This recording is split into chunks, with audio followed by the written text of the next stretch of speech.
Bonjour à tous. Oui, moi je suis naturaliste, en effet chargé d'études biodiversité à la vision de la biodiversité de l'agence d'écologie urbaine, de la direction des parcs et jardins de la ville de Paris. Donc je travaille sur tous ces sujets depuis plus d'une trentaine d'années. Là, l'objectif, ce sera que notre collègue Frédéric Giguet présente en effet son étude sur les corneilles, qui est un sujet qui est absolument passionnant. Et juste en avant-propos, je vais essayer d'être court, c'est aborder quelques-unes des études que nous, Ville de Paris, menons depuis plus de 30 ans, soit en interne, soit on fait appel à des bureaux d'études externes, soit des professionnels, notamment le Muséum national d'histoire naturelle et différentes associations spécialisées dans les oiseaux. Bon, juste vite fait, c'est pour donner un ordre d'idée que la ville de Paris elle n'a pas attendu de s'intéresser à la biodiversité tout récemment. Ce n'est pas un effet de mode, c'est en effet quelque chose de vital et auquel la ville de Paris croit. Et pour vous donner un ordre d'idée, en 85, enfin surtout 86, avait été créé un service d'éducation à la nature et à l'environnement qui s'appelait Paris Nature. Nous étions, parce que j'en faisais partie à l'époque, une quarantaine d'éco-éducateurs, animateurs nature si vous préférez, et on vulgarisait sur énormément de sujets, dont forcément les oiseaux également, mais l'ensemble de l'environnement parisien et la biodiversité plus particulièrement. Et c'est la période où on a commencé à créer nos propres inventaires en interne. Il n'y avait pas encore les bases de données qui existent maintenant, comme Setia, Cardops et compagnie. Bon, je ne rentre pas dans le détail. Donc tout ça a été fait extrêmement manuellement, mais au moins on avait déjà des données qui d'ailleurs nous ont servi plus tard pour certains de nos atlas. En 2001, la ville de Paris s'est intéressée notamment au système de management environnemental, ISO 14001, et l'a d'abord adapté au bois de Boulogne en 2001 avec les soins végétaux en 2002. En 2003, on a signé la charte de développement durable des bois de Vincent-les-Boulogne avec l'ensemble des communes riveraines, c'est un effet extrêmement important. Pour donner un ordre d'idée, je l'écris juste en préambule. En bois de Boulogne, on a près de 6 millions de promeneurs annuels, c'est quand même assez extraordinaire, et bois de Vincennes, 11 millions. Vous imaginez la pression humaine. En 2004, on est passé à la gestion différenciée, même si on l'appliquait déjà avant sous d'autres locales, mais elle a été officialisée en 2004 au sein de la ville de Paris. Et en 2004 également, on a adhéré à la charte régionale de biodiversité et des milieux naturels au niveau de la région. On avait une de réunion sur tous ces sujets, c'est absolument passionnant. On a pu mettre la ville de Paris en lien avec les territoires limitrophes, en l'occurrence les départements. Et ville voisine, bien entendu. En 2008, on a adhéré à l'agence Nature Paris, qui deviendra, quelques années plus tard, l'ARB, Agence régionale de la biodiversité, dans laquelle nous sommes toujours adhérents et absolument extrêmement participants. En 2008, il y a eu interdiction de l'usage des produits phytosanitaires à la ville. C'était un combat qui était mené depuis longue date, sachant que pour les particuliers, ça a été validé seulement qu'en 2019. Pour la diapo d'après, toujours dans ces derniers engagements, des diapos, un slide, comme disent les pros, donc la diapo. 2009, on a signé le Countdown 2010, le 25 juin, qui était une initiative lancée par l'Union internationale de conservation de la nature pour fédérer les actions nécessaires pour protéger et restaurer la biodiversité, aussi bien des habitats que des espèces, dans le cadre de la mise en œuvre de la Convention internationale de la biodiversité. En 2011, on a voulu comme faire en sorte qu'il y ait un premier plan biodiversité de la ville de Paris, qui avait été conduit par Philippe Jacob, qui appelle de lancer vraiment les premières bases d'un travail vraiment à l'échelle de la ville, mais pas seulement, également avec nos partenaires extérieurs et internes sur tous ces sujets-là. En 2015, on a abandonné définitivement ce qu'on appelait autrefois les pesticides, maintenant les biocides, qui tuent la vie, on en fait partie. Dans les 20 cimetières de Paris, dans les 5 extramuros, enfin, c'était assez extraordinaire que le combat. Bref, 2016, le 26 septembre, notre Conseil de Paris a procédé à un acte de responsabilité fort et symbolique en accordant la citoyenneté d'honneur à notre ville, donc de la ville à la biodiversité, plus haute distinction honorifique de Paris. En 2018, on a relancé un deuxième plan biodiversité de la ville de Paris, mais cette fois-ci, il était beaucoup plus, comment je dirais, axé sur les citoyens, ce qu'on a déjà fait forcément pour la première version, mais là, on s'est ouvert davantage pour aussi avoir leurs idées, leurs vœux, leurs attentes. Et en tenir compte, bien entendu. Donc, la ville de Paris a signé ça pour 2018 à 2024. Donc, on est encore dedans. Voilà, pour donner un relais. Maintenant, les études ornitho, donc les oiseaux. Bien entendu, je ne vais pas toutes les aborder. Certaines, comme j'ai dit au début, étaient financées par la ville. D'autres, la ville elle-même, avec ses propres spécialistes, l'a faite en interne ou a fait appel à des prestataires externes. Là, en l'occurrence, on a fait appel à notre ami Guylain Le Saff. Vous connaissez peut-être, c'est un grand ornitho, je dirais parisien, ce qui n'est pas une péjoratif, c'est qu'il connaît très bien la vie faune, pardon, parisienne, mais également au-delà, notamment les bords de mer. Là, c'est un petit clin d'œil, mais bref, qu'il est breton.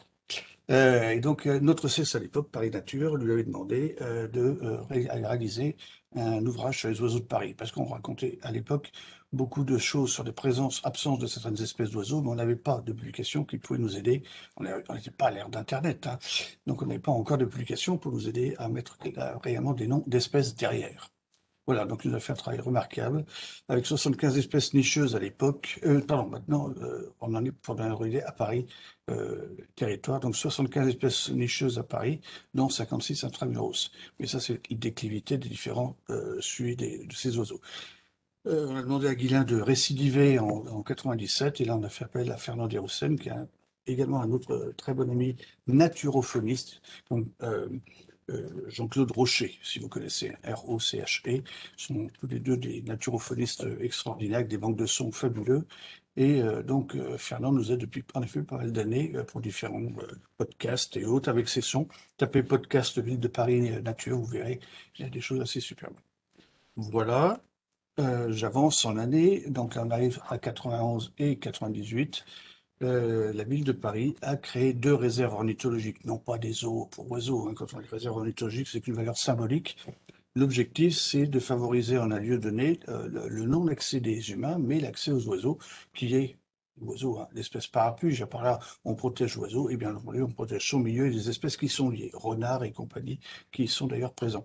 C'est qu'ainsi que dans le bois de Boulogne, avec l'aide des forestiers et du CORIF, Centre ornithologique Île-de-France, qui a été par la suite absorbé par la LPO, Ligue pour la protection des oiseaux. Nous avons créé un observatoire sur 2 hectares 5 qui est uniquement forestier, il est toujours présent. Vous retrouvez l'observatoire qui est photographié sur les gauches. Et Jean-Pierre Lair du CORIF avait à charge de faire l'inventaire des oiseaux. Sur ce site-là, il en était arrivé à 43 espèces.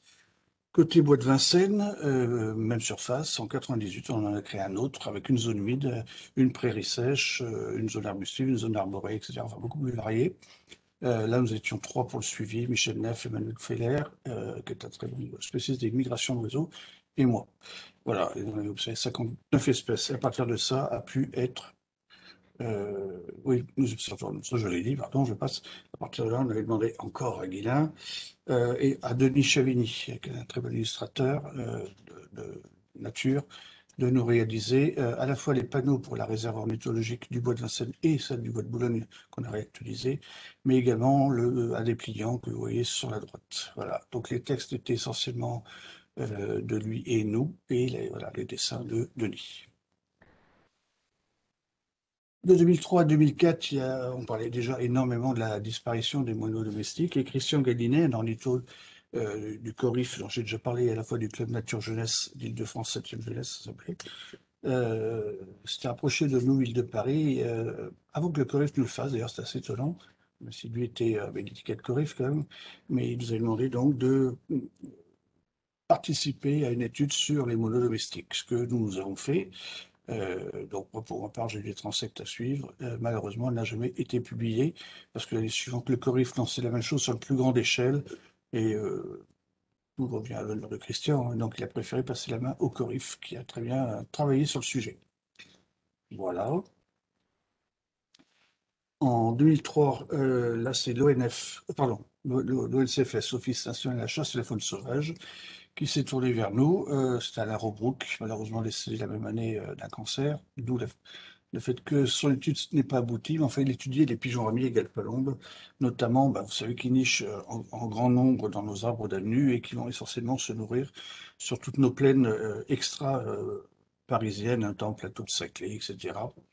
Et Alain, donc, s'est dit d'une grande perche avec un miroir et vérifier le contenu des nids sur les différentes charpentières, enfin les grandes branches des arbres, pardon, et il comptait les petits, et pour certains d'entre eux, quand ils arrivaient bientôt à l'âge d'être aptes à s'envoler, il allait les baguer et poser donc une double bague, une bague muséum, et donc aluminium, et une bague colorée. Mais l'étude, malheureusement, n'a pas abouti. Tout ne peut pas aboutir, il ne faut pas croire que c'est toujours un travail aisé. Une autre étude qui était assez extraordinaire, c'est toujours, même s'ils ont dû arrêter, nos amis Christine Blaise et David Emery qui nous ont approchés, enfin nous, Ville de Paris en 2005. On a travaillé avec eux jusqu'en 2018. Ils sont à la fois des passionnés d'ornithologie, mais également en lien avec encore l'ONCFS, donc les chasseurs. pour suivre les populations de certains fuligules, c'est les canards plongeurs, en l'occurrence le canard milouin, mais également des ralidés. Ralidés, ce sont les poules d'eau et les foulques macroules. Et donc, on leur avait permis de pouvoir, dans certains de nos grands parcs, comme Clichy-Batignolles ou de nos bois parisiens, d'avoir accès à des moyens comme des barques qui positionnaient une grande cage et à distance, ils appâtaient les oiseaux, refaisaient la trappe quand l'oiseau plongeait sous la grande nasse pour aller s'agréner, se nourrir de graines. Avec la barque, Christine et David allaient les récupérer. Après, ils font toutes les mesures dont parlera Frédéric sur la corneille, donc je ne vais pas dévoiler le sujet. Et il y avait deux types de bagues, une à la fois bon, internationale, toujours aluminium à la patte, et l'autre, vous l'avez, un marquage nasal qu'on appelle une selle, avec un système de code pour pouvoir les reconnaître à distance, simplement à vue ou aux jumelles. Voilà, ils ont fait un travail remarquable. 2006, nous avons sorti avec les amis du Muséum national d'histoire naturelle un atlas de la nature à Paris, qui, comme tous les atlas, devient vite obsolète, donc c'est pour ça qu'on en a créé un suivant. Nous étions quand même 27 co-auteurs et il y a eu en effet un gros travail fait sur les oiseaux, notamment avec Jacques Comollet-Tirement. Alors que mon texte n'apparaît pas. Voilà, si ça y est, je m'étais trompé. Voilà. Donc, on a travaillé pendant 2 ans sur le sujet et il a fini enfin par aboutir. Voilà. Donc, c'était notre premier atlas qui traite à la fois de la biodiversité des paysages, de leur gestion, des espèces par grand groupe, ce qu'on appelle les taxons entre nous, avec quelques groupes manquants, mais si on avait déjà pas mal de données qui étaient les myriapodes, les mille-pattes, les mollusques. On est quand même l'Île-de-France, une des rares à faire son inventaire des limaces, escargots et bivalves, moules de douce. Donc, c'est vrai, j'en ai pas pu les mettre. Mais on en parle dans le suivant. Donc, n'hésitez pas à acquérir le nouveau. Depuis 2009, le professeur Julien Gasparini, avec lequel on échange toujours, travaille sur le pigeon bisé, qui est le pigeon voyageur, c'est le pigeon de ville que vous voyez absolument partout et qui, pour autant, pour Paris, n'est arrivé qu'au courant du XIXe siècle lorsque la colombophilie l'a fixé.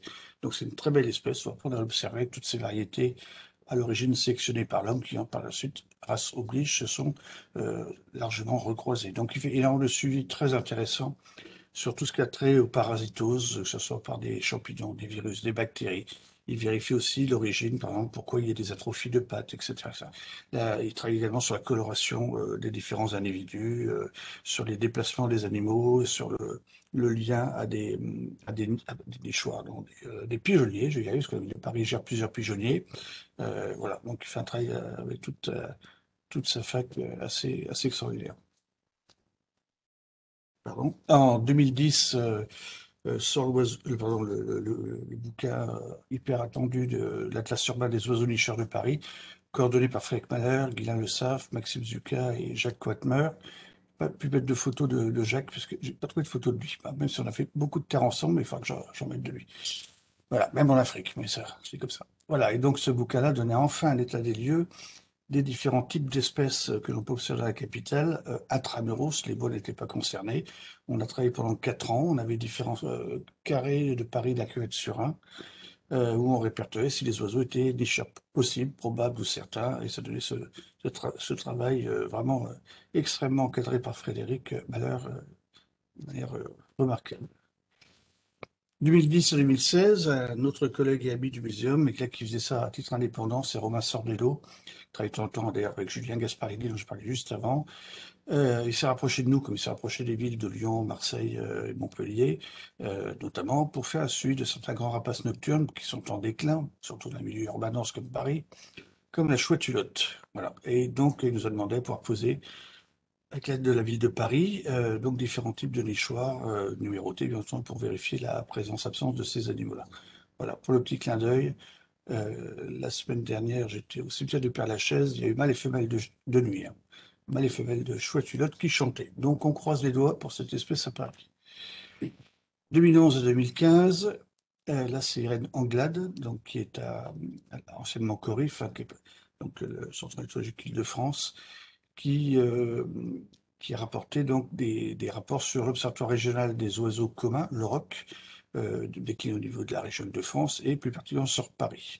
Voilà, donc c'était un travail qui est vraiment assez fécond de 2011 à 2015, qui nous donnait les tendances d'apparition, disparition de ces différentes espèces. Voilà, vraiment un travail très important.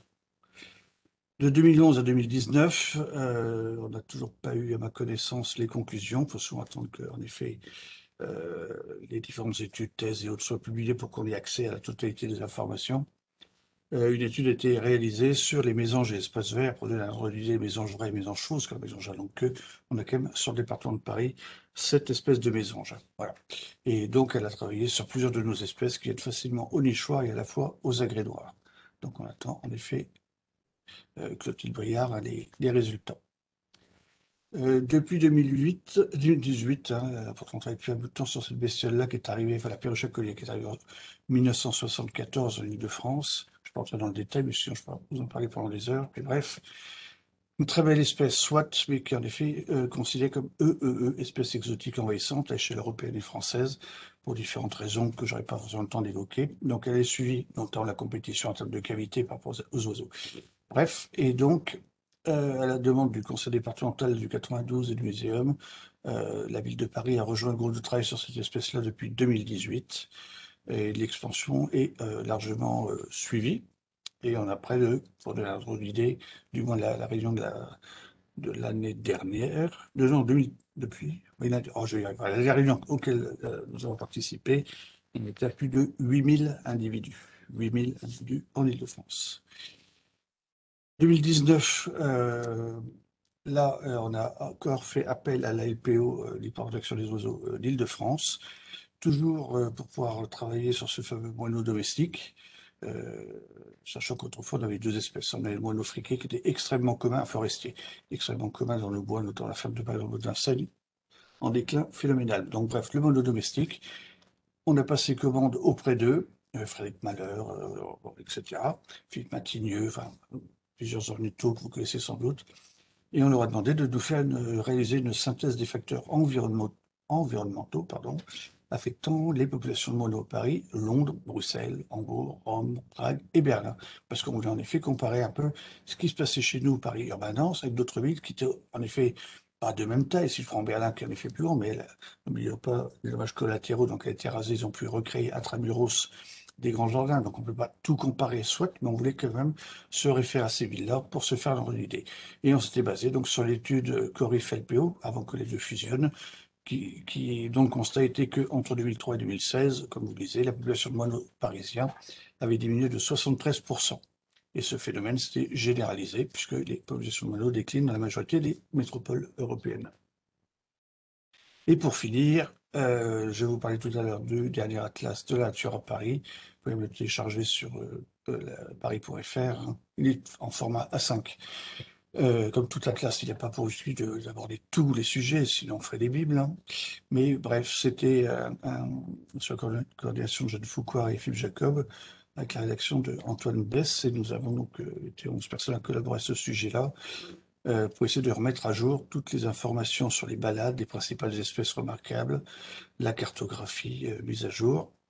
Et on a abordé notamment la page que j'ai extraite en bas à gauche, qui nous est régulièrement demandée. Vous la voyez partout dans toutes sortes de parquets, réserves naturelles, à l'échelle de villes, etc. Combien il y a d'espèces d'oiseaux, combien il y a d'espèces de mammifères, combien. Donc ben là, on s'est rapproché de l'Agence régionale de la biodiversité, puisqu'on y est, comme je l'ai dit, membre depuis pas mal d'années, mais depuis le début. Et on a fait une extraction de la base de données CETIA, qui est une base de données remarquable, et qui nous permet nous-mêmes, Ville de Paris, on y a saisi près de 60 000 données, hein. Voilà, donc on a beaucoup de données, et qui nous a permis de pouvoir extraire un grand nombre d'espèces, et vous voyez comme ça qu'on peut vous dire que sur un pas de temps de 10 ans, 2010-2020, ont été observées 154 espèces d'oiseaux à Paris. Voilà, donc j'arrête pas trop lire, 60 je crois, espèces nicheuses. Voilà. Voilà, je vous remercie. Je vais passer la main à Frédéric Giguet. Les questions que disait Frédéric Jarry, on les verra après. Merci bien. Merci Xavier Jappiot, donc pour la ville de Paris, donc qui fait partie de la direction des espaces verts et de l'environnement à l'agence d'écologie urbaine, division biodiversité. Donc effectivement, voilà, cette introduction, je pense, a bien mis en évidence tout le réseau, voilà, de gens qui travaillent ensemble, d'ornithologues, donc passionnés à la ville de Paris, au muséum, les associations, la LPO, anciennement Corif. Voilà, donc ça c'est vraiment très très intéressant de voir tous ces noms-là qui travaillent sur le même sujet que sont les oiseaux. Donc Frédéric Giguet, justement, donc professeur au Muséum d'histoire naturelle, donc va nous présenter ensuite ça, donc un petit peu ce que sont les corneilles et l'étude corneille, des corneilles noires actuelles de bagages de ces oiseaux-là. Voilà, Frédéric, je te laisse la main. Merci beaucoup, Frédéric. Et donc, je vais vous présenter un peu le contexte d'une étude sur les corneilles dans Paris, enfin, de corneilles qui a été mise en place dans Paris en 2015, à l'initiative de la mairie de Paris, en fait, qui m'a demandé de tester la faisabilité de capture et de marquage de corneilles, et puis une étude que j'ai poursuivie par la suite et dont je vous présente les principaux premiers résultats aujourd'hui. Au passage, donc, je remercie Marie-Laine Tepama et Yves Gestreau qui m'ont confié beaucoup de photos qui me permettent d'illustrer joliment ce type d'exposé. Donc les corvidés, il y a différentes espèces qui existent. Les corbeaux, alors corbeau, corneille, c'est le même genre, c'est assez proche. Le corbeau freux, qui vit dans les campagnes, qui fait des colonies. Le grand corbeau, qui est plus rupestre, qu'on va trouver en montagne et sur les côtes, notamment bretonnes. Le choucas des tours, qui est plutôt urbain dans certaines zones de la France et qui peut être plus agricole dans d'autres. On en trouve beaucoup en Bretagne où il semble causer des problèmes aux cultures de maïs, notamment parce qu'avec le développement de l'ensilage maïs, il a de la nourriture toute l'année et les jeunes qui avant devaient mourir de faim en hiver survivent, donc il y a des gros groupes de non-reproducteurs présents toute l'année. On a deux espèces qui ne sont pas toutes noires, c'est le jet des chênes et la pie bavarde, qu'on rencontre aussi en ville. Et nous, on va s'intéresser à la corneille noire, qui est particulièrement abondante dans Paris, dans la ville de Paris. Alors, elle a une proche cousine, la corneille mantelée, qui est une espèce très très proche, avec de l'hybridation. La corneille mantelée niche en Corse, en Écosse, en Scandinavie, en Italie. Donc, on va dire que la corneille noire, elle est sur la péninsule ibérique, France, Allemagne. Elle est entourée de corneilles bicolores comme celle-ci. Voilà. Sinon, ce sont des espèces qui sont très proches. Les corvidés, de manière générale, sont des espèces qui étaient anciennement classées nuisibles, en tout cas considérées comme susceptibles de causer des dégâts pour la corneille noire à peu près partout en France, sauf dans le département 75, où des destructions sont tout de même possibles, si l'on fait des demandes au préfet, mais où il n'y a pas de possibilité systématique d'organiser des régulations d'effectifs. Alors pourquoi les arguments assez classiques de dégâts à l'agriculture, de dégâts sur la faune et le petit gibier, et puis des choses un peu plus particulières à Paris, où il y a beaucoup d'oiseaux qui stationnent et où on entend parler de dégâts, alors de poubelles qui sont vidées. Je ne sais pas si tu peux passer à la suite. Voilà, des articles dans la presse assez souvent, il y en a trop, elles se sédentarisent, c'est un problème. Alors, il y en a qui vont vider des poubelles, il y en a qui vont attaquer des personnes. Donc là, ça, c'est un article intéressant dans Le Parisien en 2014. Si on lit dans le détail, c'est l'apocalypse. Hein. Ces derniers mois, le 14e arrondissement a été le théâtre d'un mauvais remake de The Birds, célèbre film d'Alfred Hitchcock, où les oiseaux comme devenus fous, etc., etc. Voilà. Alors vous allez voir dans ce que je vais expliquer que on est dans la méconnaissance totale et la psychose totale et qu'il y a par contre des solutions très simples à mettre en œuvre pour réussir à survivre à tout ça. Donc les principaux problèmes constatés par la ville de Paris et qui amènent certains maires d'arrondissement à demander des destructions, mais qui a amené la mairie à me demander d'aider à comprendre comment fonctionnent les populations de corneilles plutôt que de les détruire pour savoir si effectivement, quelle serait la meilleure solution pour limiter les nuisances. Alors c'est notamment des dégâts sur les végétaux, sur les plantations, soit les pelouses directement où l'herbe est arrachée, soit quand on met en place des massifs de fleurs, elles les arrachent. Des dégâts, entre guillemets, sur les poubelles, c'est-à-dire que les corneilles, depuis qu'on a des sacs poubelles transparents, voient très bien ce qu'il y a à l'intérieur et vont percer les sacs pour extraire des aliments qu'elles perçoivent ou qu'elle pense pouvoir trouver. Si vous avez un emballage de frites McDo dans un sac, elle va percer, retirer l'emballage parce qu'elle espère trouver des frites à l'intérieur.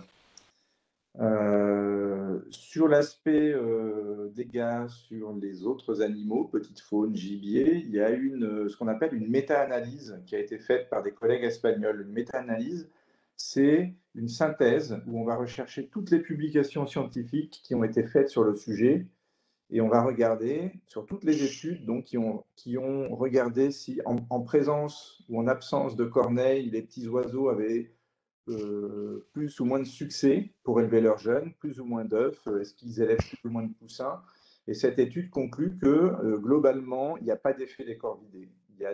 Oui, il y a des études où on va dire quand il y a beaucoup de corneilles, eh bien, les autres oiseaux se reproduisent moins bien, mais il y en a d'autres où ils se reproduisent mieux, parce que s'il y a beaucoup de corneilles, il y a beaucoup d'autres choses, il y a beaucoup de nourriture pour tout le monde.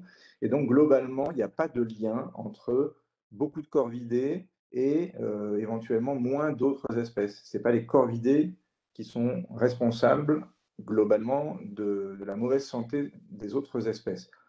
C'est assez classique en écologie. Hein. S'il y a un prédateur, il ne peut pas survivre sans ses proies. Donc il y a des niveaux d'équilibre qui peuvent s'ajuster, mais il n'y a pas de déséquilibre, hormis ceux que l'homme peut entretenir. Voilà. Un autre problème, entre guillemets, souvent rapporté, c'est les corneilles sont trop nombreuses, il y en a trop. Alors, cette notion de trop, elle est assez amusante parce que je pense qu'elle est toute relative. Il y a des gens qui peuvent passer à côté de ce groupe de corneilles et qui ne les verront pas. D'autres qui vont être impressionnés, voire être apeurés parce qu'il y a tout un inconscient derrière qui est mobilisé. Moi, ce que j'ai trouvé intéressant, c'est face aux discours qui disent il y a 10 ans, dans ce parc, il y avait 2 corneilles, et aujourd'hui, là, il y en a 30, parce que je suis passé et il y en avait 30. C'est des comptages qu'on a fait au Jardin des Plantes pendant plusieurs mois, à différents moments de la journée. Et sur la diapositive suivante, on voit que le nombre de corneilles que l'on va voir varie en fonction de la date. Vous voyez, de début mars à fin mai, eh bien, le nombre de corneilles peut être très variable, d'un facteur 20, parce qu'en hiver, il y a beaucoup d'oiseaux, des jeunes nés l'année précédente, qui sont dans ces parcs parce qu'ils y trouvent à manger. Et puis au printemps, ils vont être chassés par les adultes qui vont se reproduire, ils ne vont plus pouvoir occuper tout l'espace. Il y a des feuilles qui apparaissent dans les arbres et eux aussi vont aller s'installer quelque part pour nicher. Ce qui fait qu'on a comme ça, dans le même parc, entre mars et fin mai, des chiffres qui peuvent être complètement différents. De la même manière, au cours de la journée, on a un pic du nombre de corneilles visibles au moment du pique-nique de midi. Quand les gens viennent s'installer sur les bancs, les corneilles se rassemblent, quittent les quais, viennent au Jardin des Plantes et viennent se poser par terre pour espérer avoir une offrande de nourriture. Donc, s'il n'y a pas de protocole standardisé, de méthode définie pour comparer les effectifs, dire qu'autrefois, il y a 10 ans, il y a 20 ans, il y avait 4 corneilles au parc Montsouris, alors qu'on y est passé la semaine dernière, il y en avait 20, donc le nombre a explosé, c'est complètement faux et on manque de données et de recul pour avoir des effectifs précis. Ce qu'on sait quand même, c'est que dans les années 2000, avec la mise en place de poubelles transparentes, l'accès aux poubelles pour ces oiseaux, on a eu une nourriture abondante, prédictible tout au long de l'année, qui fait que vraisemblablement, des jeunes corneilles qui avant traversé Paris ou nés à Paris mouraient parce qu'il n'y avait pas de nourriture, et bien survivent, et donc on a des rassemblements d'oiseaux un peu plus importants. Voilà. Et donc le programme de bagages mis en place en 2015 était là pour essayer de comprendre comment se structurent ces populations de corneilles. Est-ce qu'on a surtout des jeunes, des immatures, des adultes? Est-ce qu'il y a des corneilles parisiennes qui sont là tout le temps? Quand vous êtes dans un parc, il y a 30 corneilles, c'est les 30 mêmes, elles se cachent où elles viennent, mais ça va être les 30 mêmes. Ou est-ce que ça bouge dans tous les sens? Donc étudier leur déplacement. À quelle distance on va les retrouver? Est-ce que ça bouge des Tuileries au Jardin des Plantes ou est-ce que ça bouge de Rouen au Jardin des Plantes?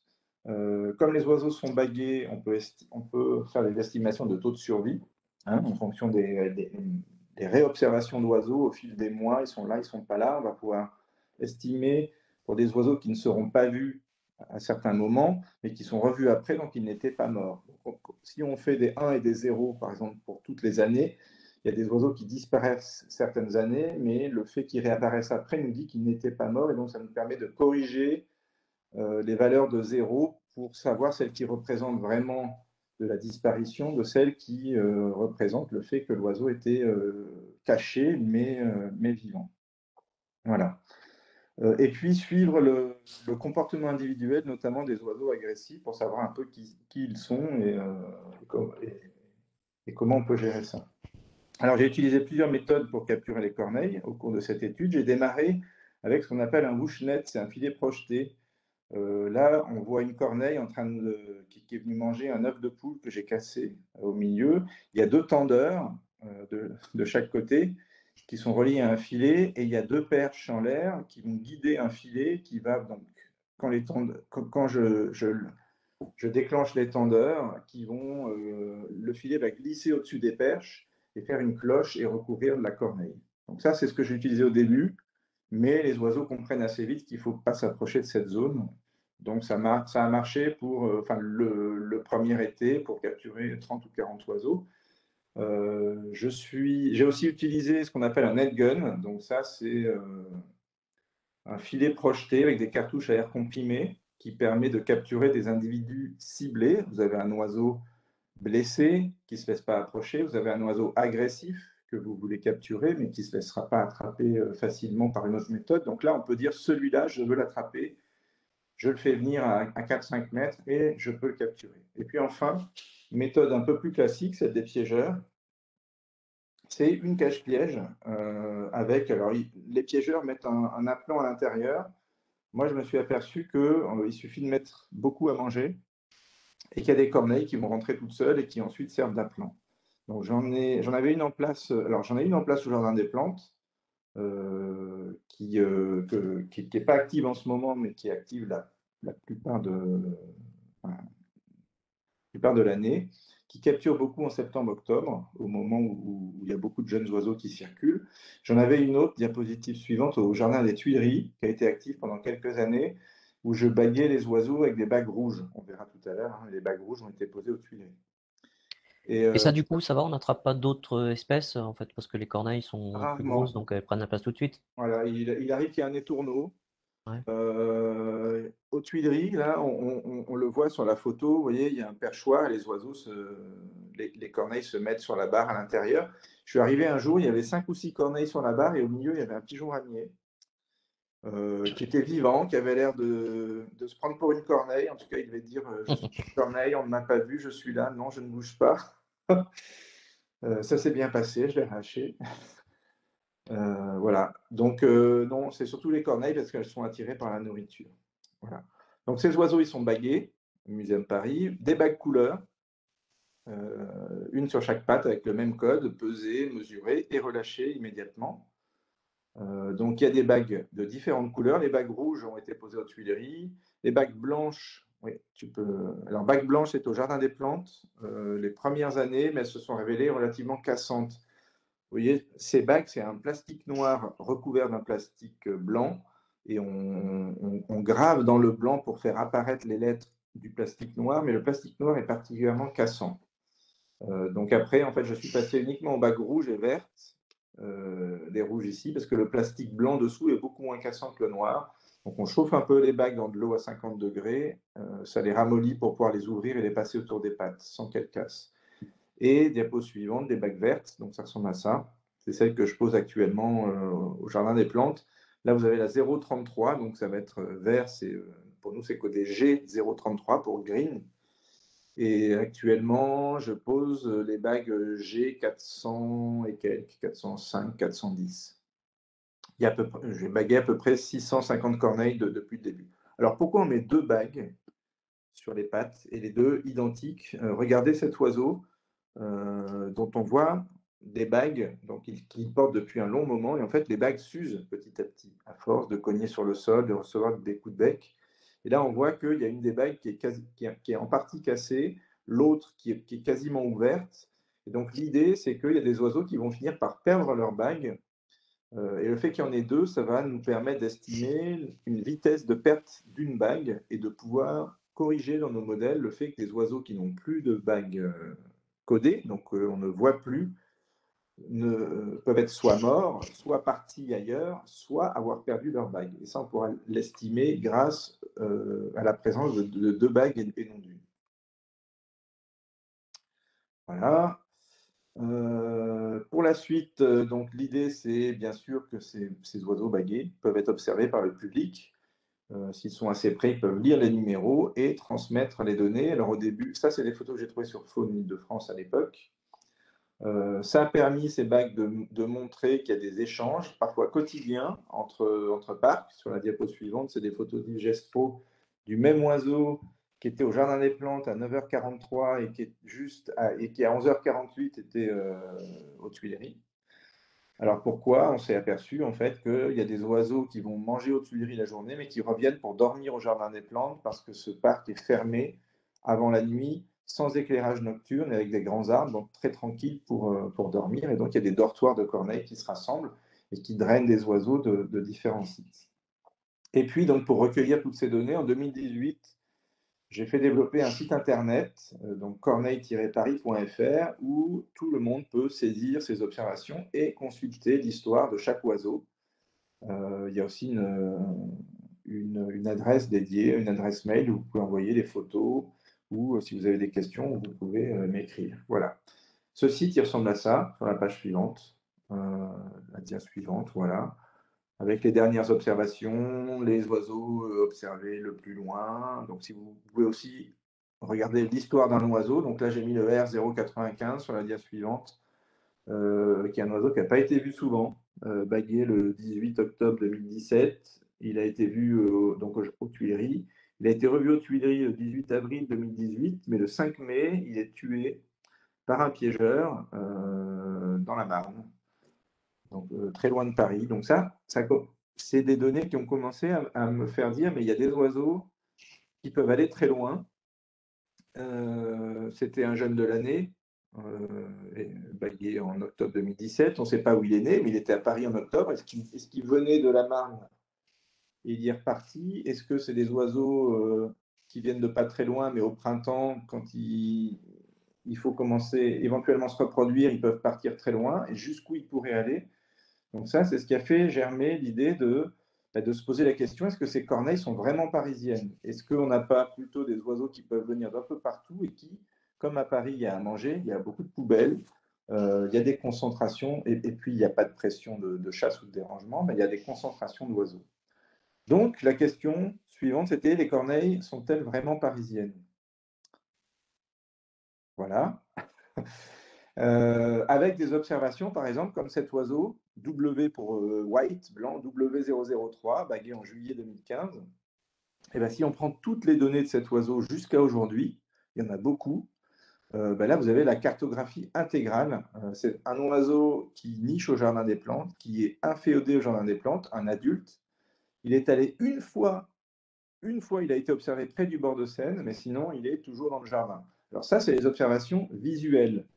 Ce sont les observateurs qui ont lu le numéro de bague 003 et qui signalent ces données sur corneille-paris.fr. Ça ne veut pas dire que l'oiseau n'est pas allé ailleurs, ça veut dire qu'ailleurs, soit il n'y est pas allé, soit il y est allé, mais personne ne l'a vu. Et pour essayer de savoir ce qui se passe, alors on sait que les adultes sont plutôt territoriaux, les jeunes pourraient l'être moins. Donc pour commencer à étudier ça, j'ai démarré en septembre dernier la pose de balises GPS sur des corneilles dans Paris. J'en ai posé 6, mais il y a 4 oiseaux qui les ont gardés en septembre 2020 et j'en ai posé 10 en mars 2021. L'idée étant de savoir si les oiseaux que j'équipe dans un parc, ils restent ou bougent. Et puis, en mars, c'était aussi pour se dire, bah, les jeunes, alors, je n'ai équipé que des jeunes nés en 2020, et l'idée étant, au mois d'avril, les adultes vont commencer à renicher, et si les jeunes restent l'hiver avec leurs parents, ils vont vraisemblablement être éjectés, virés, chassés par les parents qui vont démarrer une nouvelle reproduction. Donc je me disais que le moment mars-avril va être un peu crucial pour des oiseaux immatures qui sont restés dans Paris, qui vont devoir trouver où aller par la suite. Et ça correspond un peu à ce qu'on a vu tout à l'heure de l'oiseau qui est parti dans la Marne. Voilà. Donc, suivi avec balise Les, embarquée. les balises GPS, là, du coup, c'est installé avec un espèce de petit gilet, une petite bretelle autour des laines, non? Alors, c'est un harnais autour des pattes, c'est un baudrier. Autour des pattes. Ouais, un baudrier en téflon qui, sur celle-ci, là, des balises un peu rehaussées pour qu'elle dépasse des ailes quand l'oiseau est posé, mais ça qu'elle se recharge mal, mais je préférais ça. Et un petit panneau solaire pour recharger la batterie. Alors, sur un oiseau particulier qu'on connaît bien, parce que c'est vert 335. C'est un oiseau qui a une histoire parce qu'il est tombé du nid. Alors, on sait exactement où il est né, près de la place d'Italie. C'est une dame qui, qui aime beaucoup le couple de corneilles qui niche dans la cour de son immeuble, qui suit leur reproduction chaque année. Et cette année-là, il y a un poussin qui est tombé du nid et qui est le seul qui a survécu du nid. Elle l'a récupéré, elle l'a nourri un petit peu et elle l'a mis sur son balcon. Et les parents sont venus continuer à le nourrir sur son balcon. Et cet oiseau-là, un jour, l'automne 2020, donc il dort avec ses parents dans l'arbre, pas loin de son balcon, et un jour, elle le voit avec des bagues vertes aux pattes. Donc elle me contacte en me disant, mais vous êtes venu ici pour baguer mon poussin de corneille. Alors je lui dis, bah non, il a dû venir au Jardin des Plantes dans ma cage. Effectivement, c'était le numéro, donc oui, je l'ai bagué hier, il était dans la cage piège du Jardin des Plantes. Voilà. Et cet oiseau, moi, ça m'intéressait de lui poser une balise GPS parce que c'est un des seuls pour lequel je connaissais l'endroit de naissance. Une corneille qui était dans Paris au mois de septembre et qui était née dans Paris au mois d'avril ou mai, alors que tous les autres que je capture en septembre, je ne sais pas où ils sont nés. Donc, je lui avais demandé si je pouvais venir poser une balise sur cet oiseau devant chez elle. C'était un petit peu, voilà, elle se disait, mais ça ne va pas l'embêter, tout ça. Donc, on a passé enfin, j'ai proposé un accord. J'ai dit, écoutez, si elle revient dans la cage piège, je l'équipe, et puis sinon, je ne viens pas l'embêter chez vous. Et la semaine suivante, l'oiseau était dans la cage piège, donc je lui ai posé une balise GPS. Et là, c'est là que c'est intéressant aussi de comparer les données. Donc, depuis septembre 2020, vous avez ici toutes les données d'observation visuelle. Alors, j'ai fait exprès de ne pas mettre de légendes, de contours, de noms de communes pour qu'on soit un peu dans le paysage tel qu'une corneille peut le voir. Alors non, c'est celle. Il faut revenir en arrière, s'il te plaît, Frédéric. Voilà. Là, ce sont les observations visuelles. Ce sont les gens qui ont lu la bague verte 335 dans Paris, donc beaucoup au Jardin des Plantes, un petit peu vers la place d'Italie. Il y a une donnée vers la porte d'Ivry. Donc l'oiseau, en fait, on a l'impression qu'il est du Jardin des Plantes, ce qui n'est pas le cas, puisque tous les soirs, il allait dormir à la place d'Italie. Mais donc là, on voit qu'on a une concentration d'observateurs au Jardin des Plantes et que cet oiseau, il bouge un petit peu, mais il reste dans Paris. Et sur la même période, donc début mars 2021 à aujourd'hui, parce que j'ai fait les cartes ce matin, sur la dia suivante, vous avez toutes les localisations GPS, sachant que la carte est à la même échelle. Donc là, vous avez toutes les positions GPS enregistrées où l'oiseau est allé.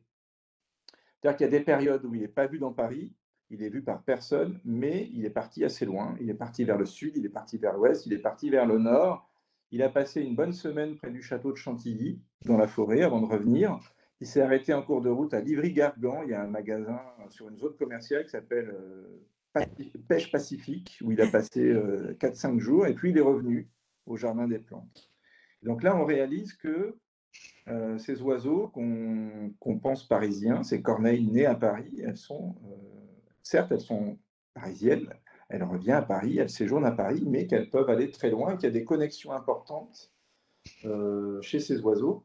Et donc, si on regarde sur la dia suivante les données des 14 corneilles équipées et de tous les déplacements qu'on a pu constater, eh bien, on s'aperçoit qu'il y a du mouvement, il y a des grandes explorations à distance. Oui, il y a des oiseaux qui stationnent dans Paris, qui bougent dans Paris, mais qui peuvent aller aussi très loin. Donc, on peut imaginer que c'est la même chose. Il y a des corneilles de Normandie, de Champagne, de Picardie qui bougent et qui vont rentrer dans Paris. Sauf que si dans Paris, il y a beaucoup à manger, il y a des super poubelles, et bien elles vont peut-être y rester parce qu'elles ne seront pas dérangées, elles auront à manger.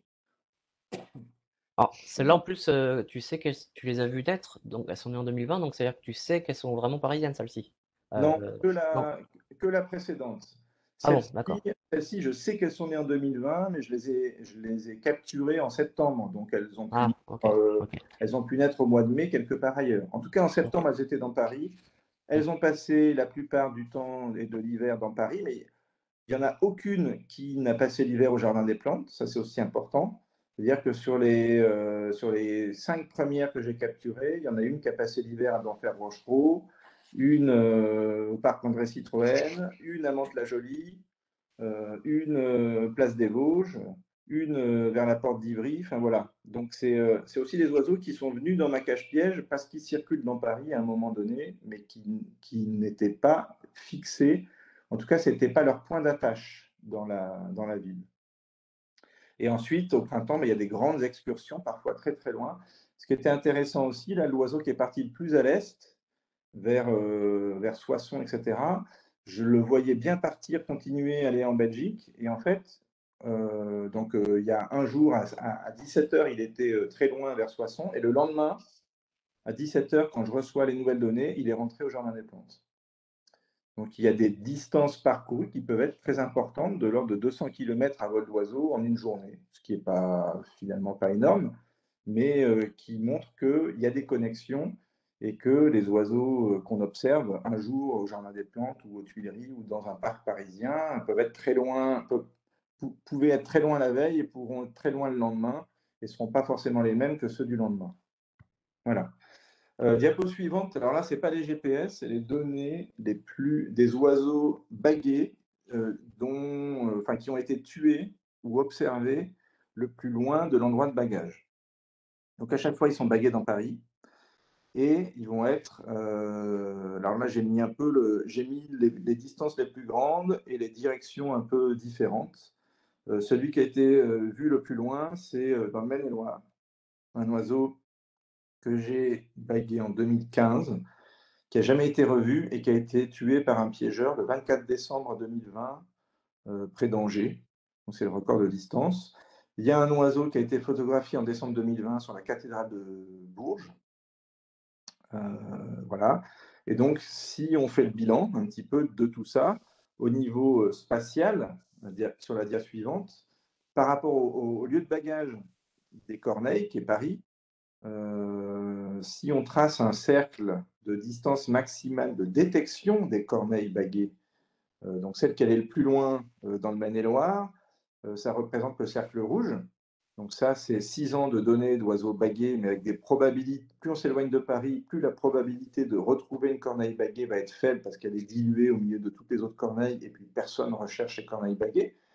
Donc à cette distance, c'est surtout des données d'oiseaux tués par des chasseurs ou des piégeurs. Et puis en jaune, c'est les données des balises GPS avec même pas 6 mois avec 6-7 mois de données sur 14 individus. On a déjà une idée du rayon d'action des populations. Alors tout ça, c'était pour un peu illustrer le fait que, parce que c'est un peu l'objectif, quand on est dans un parc parisien ou sur une parcelle agricole et qu'il y a des dégâts causés par les corneilles, oui, tu peux passer à la diapo suivante. Les méthodes classiques employées sont les méthodes Alors, il y a effarouchement, mais il y a surtout régulation, en se disant, tiens, on va tirer des oiseaux, on va tuer des corneilles, et comme ça, il y en aura moins, et comme ça, il y aura moins de dégâts. Et quand on voit, en fait, les distances de dispersion et les connexions qu'il y a entre à l'échelle spatiale, on comprend assez rapidement que ces stratégies-là, avec énormément de corneilles, alors parmi celles que je capture, qui sont des jeunes, tu peux passer à la diapositive suivante, s'il te plaît, des arrivées massives d'oiseaux dans les parcs parisiens entre juillet et octobre, des jeunes de l'année, des mouvements fréquents entre les parcs urbains et des départs vers la campagne en avril-mai au moins, c'est ce qu'on a observé pour l'instant.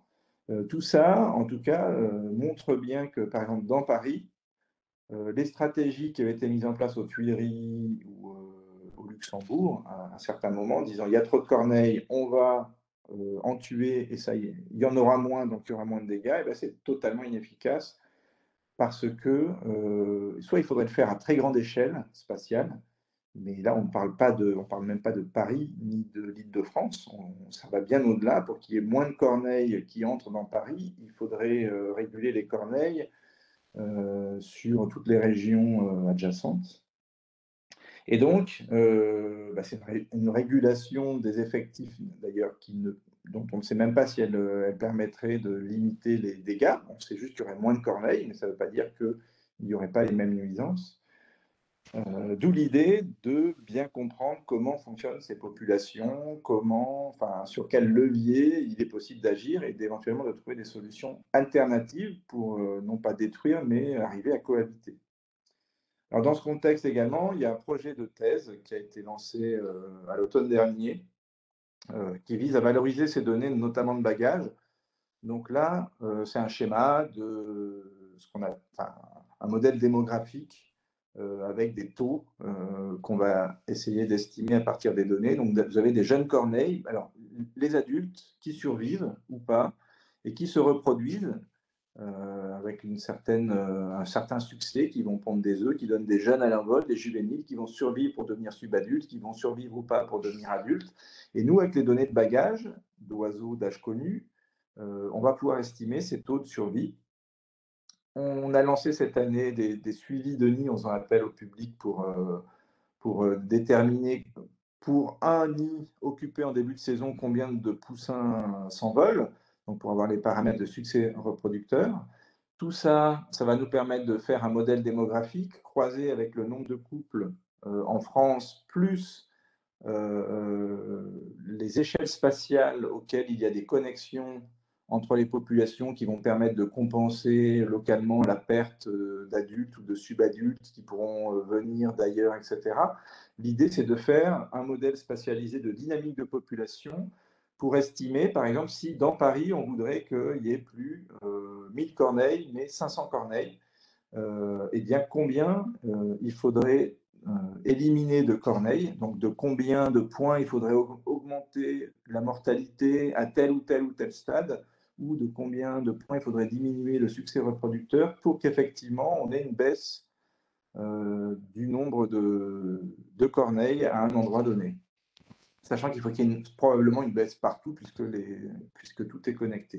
Et l'étape suivante, c'est aussi de dire, OK, si on arrive à estimer cet effort, entre guillemets, cette régulation qui serait la seule efficace, combien elle coûterait à la société, combien ça coûterait de détruire des corneilles à l'échelle interrégionale avec une pression qui fasse qu'il y ait moins de corneilles dans Paris et qu'elles arrêtent de vider les poubelles.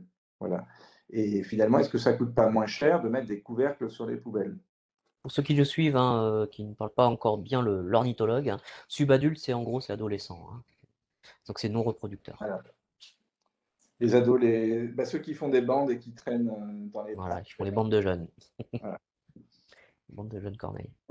Alors, ces idées un peu de nécessité d'évaluation, j'y avais beaucoup réfléchi pendant le premier confinement et je l'avais traduit dans un article scientifique que j'ai publié, donc qui dit, mais il y a un vrai problème chez nous. En fait, on détruit des espèces annoncées comme nuisibles ou exotiques envahissantes pour l'avenir, en avançant des arguments de c'est évident, il y en a trop, et si on en tue, il y en aura moins, ça va régler les problèmes. Et finalement, c'est pas du tout aussi simple, voire même, on peut augmenter les problèmes en détruisant les animaux, notamment par exemple chez le renard, et je pense qu'on l'a bien vu avec le confinement qu'on a vécu. Le renard roux peut être porteur d'un parasite, un ver parasite, qui est transmissible à l'homme et qui peut attaquer notre foie ou d'autres organes. C'est une maladie qu'on appelle l'échinococose alvéolaire. Et donc, on régule le renard pour plein de raisons, dont l'échinococose alvéolaire, sauf que quand on tue des renards, il y a 2 études qui montrent que plus on tue de renards, plus ceux qui restent sont porteurs du ver parasite. Pourquoi? Parce que si vous avez 10 familles de renards, dont une qui est porteuse de ce ver, et que vous tuez la moitié des renards, ceux qui restent porteurs du ver, puisque ce n'est pas eux qui ont été ciblés en particulier, vont pouvoir disperser, leurs jeunes vont pouvoir trouver des territoires un peu plus loin et diffusent comme ça leurs parasites. Alors que si chacun était resté chez soi, confiné, eh bien, le parasite, comme le virus, se disperse moins. Donc du coup, on avance l'argument de cette maladie pour tuer des renards, mais comme on ne tue pas ceux qui sont malades, mais n'importe lesquels, on augmente la diffusion de la maladie. C'est carrément contre-productif.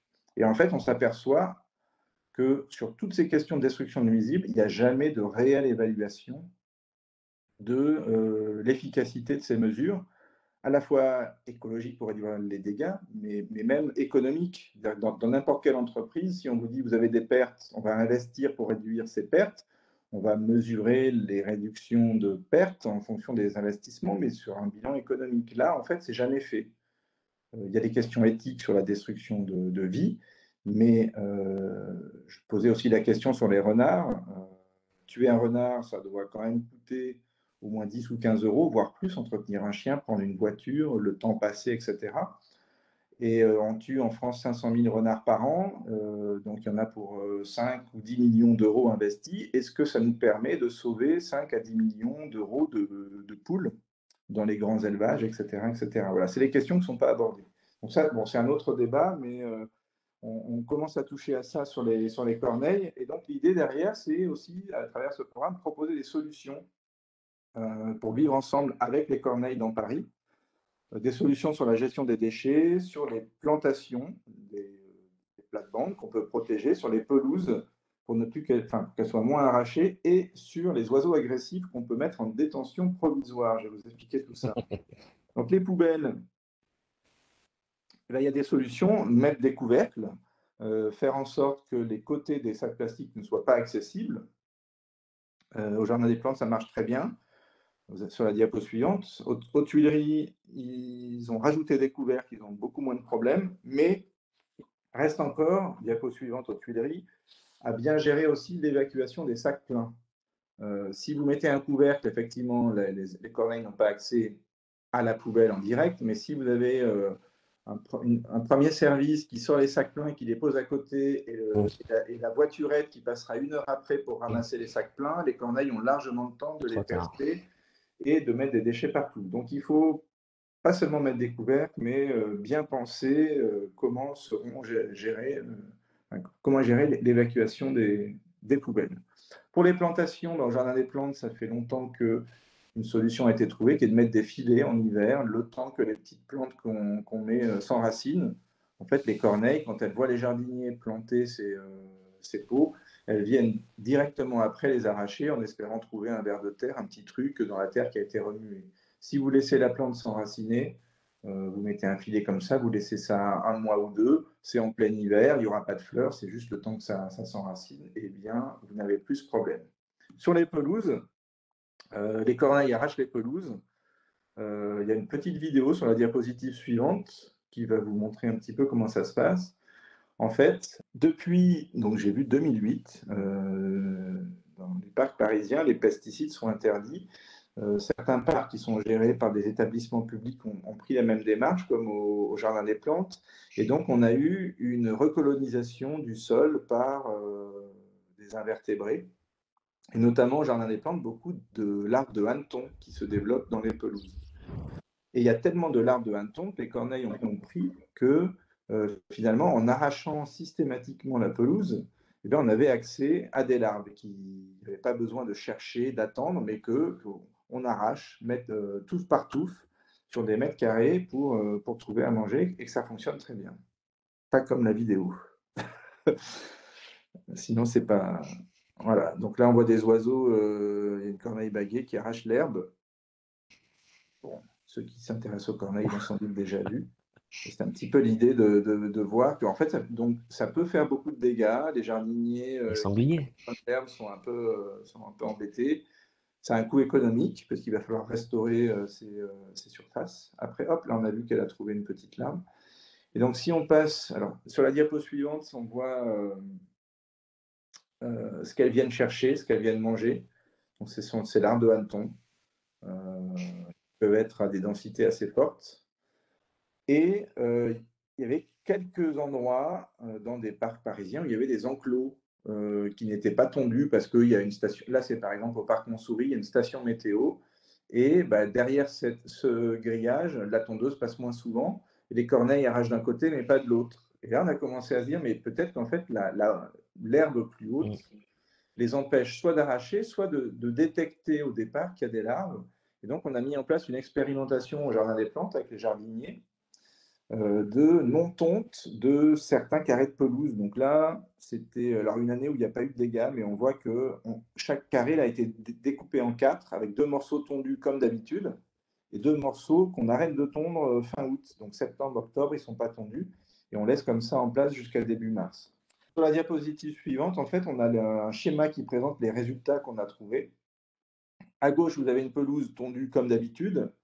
À droite, celle d'en face qui n'a plus été tondue à partir de septembre, où l'herbe est plus haute.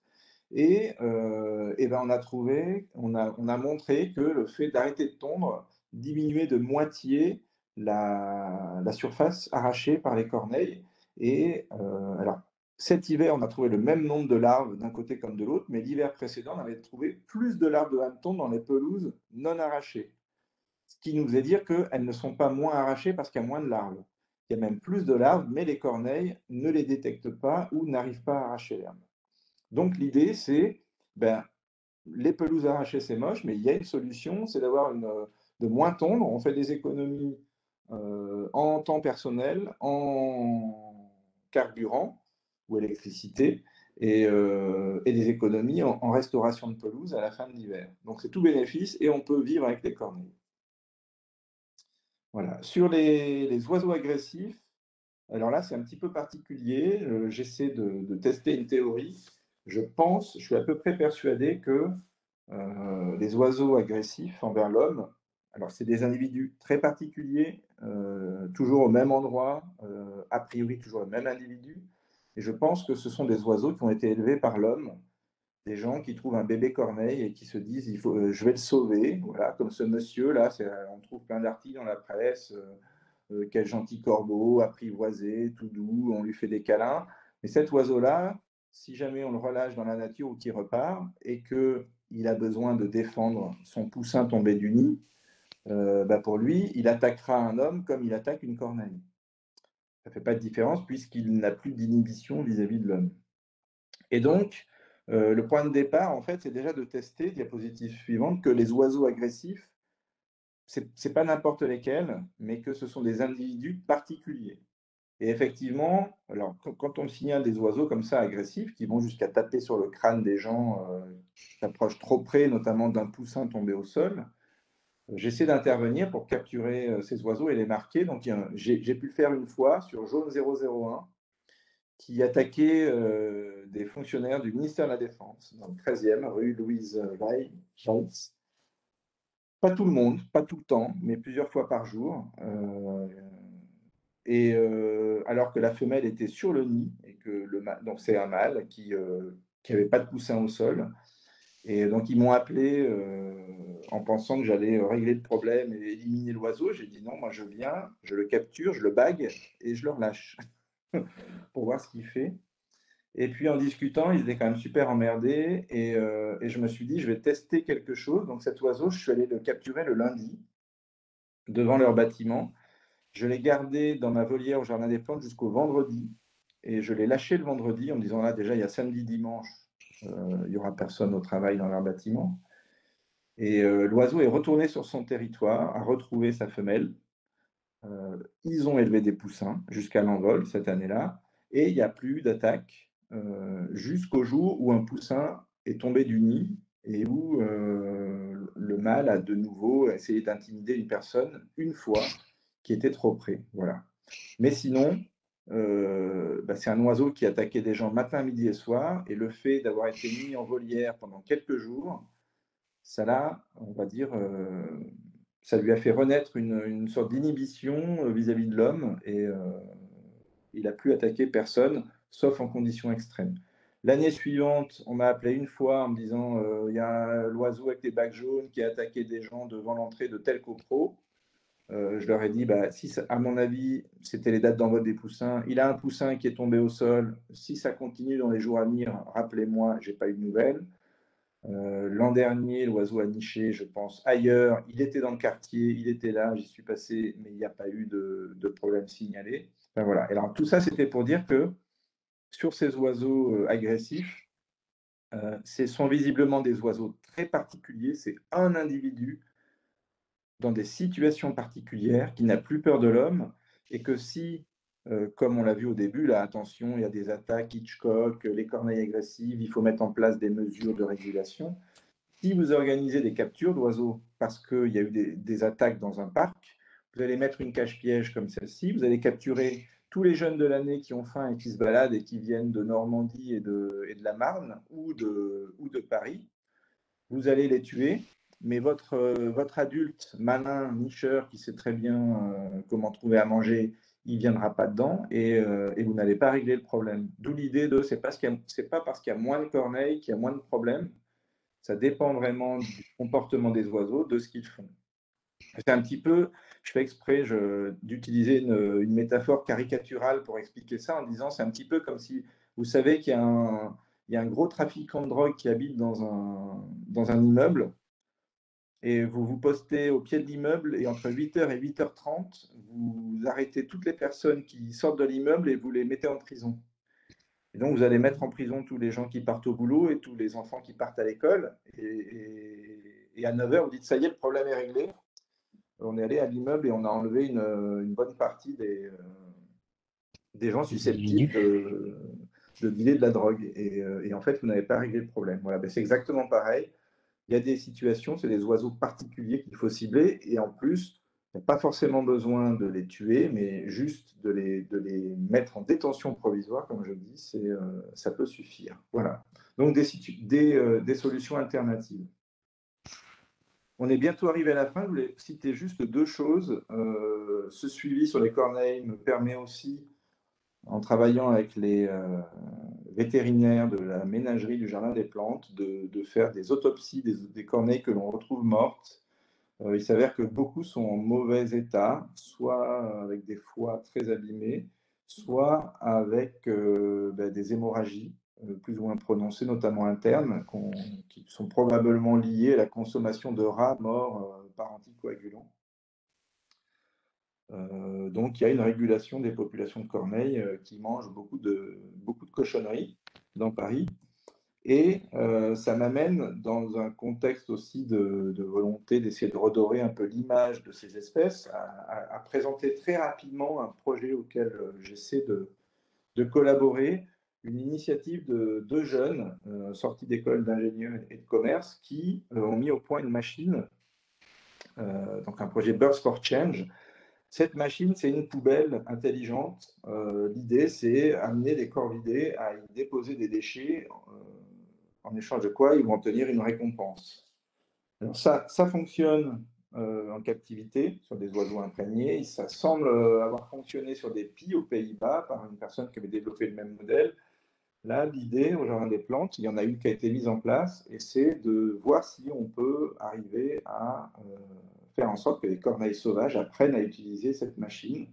Donc il y a différentes étapes qui ont été mises au point pour les amener à venir manger sur la machine et les amener à comprendre qu'il y a de la nourriture qui n'est pas déposée mais qui tombe par un distributeur quand elles arrivent. Ensuite, c'est mettre des déchets sur tout le plateau. C'est quand elles vont faire, en marchant, elles vont faire tomber un déchet dans le trou qu'il y a une récompense qui va être distribuée. Voilà. Et l'idée, c'est un petit peu qu'au Jardin des Plantes, avec toutes les corneilles baguées, on va pouvoir voir aussi quelles corneilles viennent, qui apprend et qui mange beaucoup de récompenses, sachant que ce n'est pas des fraises tagada, hein, c'est censé être des croquettes type chat-chien équilibrées.